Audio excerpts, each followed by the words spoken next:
పోలిశెట్టి వారి ఆత్మీయ సమ్మేళనం అంగరంగ వైభవంగా జరిగింది. రాష్ట్రం నలుమూలల నుండి పోలిశెట్టి కుటుంబీకులు అధిక సంఖ్యలో హాజరయ్యారు. అనేక సాంస్కృతిక కార్యక్రమాలు, విందు వినోదాలు జరిగాయి. ముఖ్య అతిథిగా నర్సాపురం ప్రముఖ వైద్యులు చినిమిల్లి సత్యనారాయణరావు హాజరయ్యారు. వారిని పోలిశెట్టి కుటుంబీకులు ఘనంగా సన్మానించారు.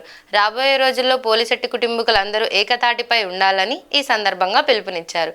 ఈ కార్యక్రమం ఇంతటి ఘన విజయం అవ్వడానికి దోహదపడ్డ ప్రతి ఒక్కరికి పేరు పేరున నిర్వాహకులు ధన్యవాదాలు తెలిపారు. ఇప్పుడు నెక్స్ట్ మళ్ళీ కాబట్టి డాక్టర్ గారికి పోలిశెట్టి వారికి ఉండే నేను ఆత్మీయ బంధువు శ్రీ పోలిశెట్టి వారు రమణీయ లేనంత తొందరగా మన కార్యక్రమాన్ని కళ్యాణ మండపం కూడా ఖాళీ ఉంది. ఈ పోలిశెట్టి వారి ఆత్మీయ కలయిక సందర్భంగా ఇక్కడ జరుగుతున్నటువంటి ఈ వేడుకని పోలిశెట్టి వారి యొక్క చరిత్రని మా ఒక్కరు కవి మంగశ్రీను దీనికి సంబంధించి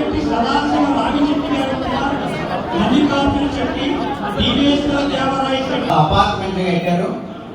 అట్లనే ఈ కుల ప్రస్తావన కాకపోయినప్పటికీ పేద విద్యార్థులకి చదువుకునేదానికి మంచి ప్రోత్సాహం ఇచ్చేటటువంటి మంచి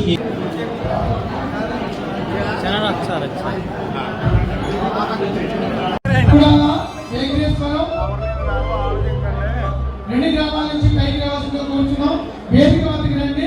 ఇది ఖాళీ అయిందంటే మీరు పైకి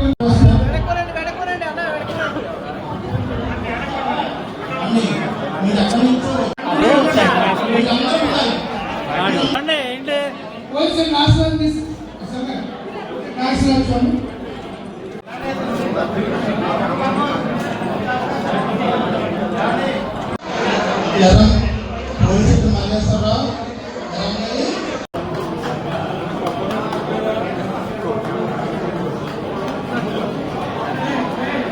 ఈరోజు ఈ కార్యక్రమానికి పోలిశెట్టి వారి ఆత్మీయ నుంచో తెలుగు రాష్ట్రాల నుంచి ఇచ్చేసినటువంటి ప్రతి ఒక్కరికి వెంకటేశ్వరరావు, కిషోర్, సాంబ, వీరప్ప, కొండ, మురళి, చండి వీళ్ళందరూ కూడా వేదిక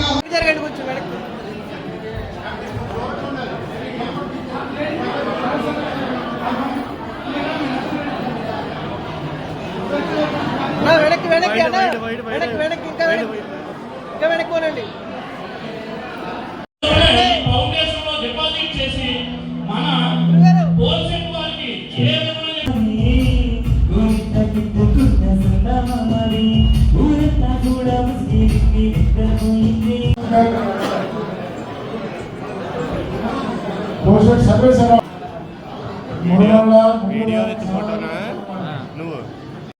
ఇందులో వస్తే మేము ఎంతగా ఆనందిస్తాం. ఎందుకంటే మేమంతా మానవాళ్ళు కాబట్టి మా మేనమావులు, మా బావలు, మా మేనల్లుళ్ళు, మా అల్లుళ్ళు అందరూ కూడా మా ఇంట్లో కూడా నాకు పోలీసు ఉద్యోగిస్తా వాళ్ళ పిల్లలు మా మేనల్లు, మేనవాళ్ళు వాళ్ళతో సామాన్లు ఉన్నారు.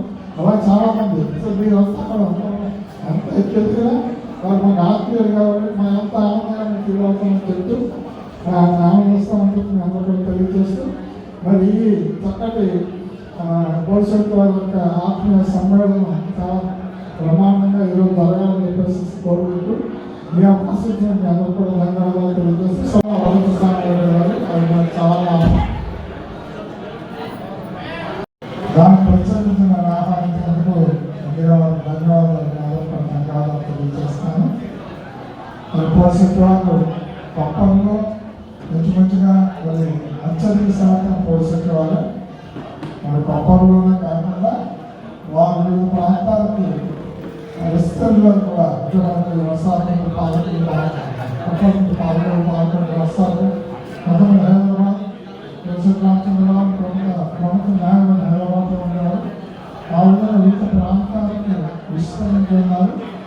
వారు చక్కగా అనేక హోదాల్లో వివిధ రంగాలలో చాలా ఉన్నత స్థానంలో జరిగారు. మన భవిష్యత్ శాసనసభ్యులుగా ఉంటారు.